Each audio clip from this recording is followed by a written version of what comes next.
ఊరువాడ బ్రహ్మాండమే పరవశించిపోయెను యేసు పుట్టుకతో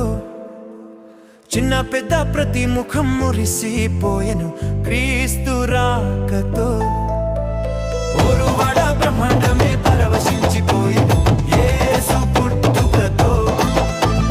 చిన్న పెద్ద ప్రతి ముఖం మురిసిపోయెను క్రీస్తు రాకతో మనమంతా ఒకటయ్యి క్రీస్తు జనన వార్త ప్రకటించుదాం ఈ దినమే శుభదినమై రక్షకుడేసని చాటి చెబుదాం క్రిస్మస్ పండగ చేద్దాం మన కొరకు రక్షకుడు పుట్టాడని హ్యాపీ క్రిస్మస్ అందాం ప్రతి మనసున సంతోషం నిండేనని క్రిస్మస్ పండగ చేద్దాం మన కొరకు రక్షకుడు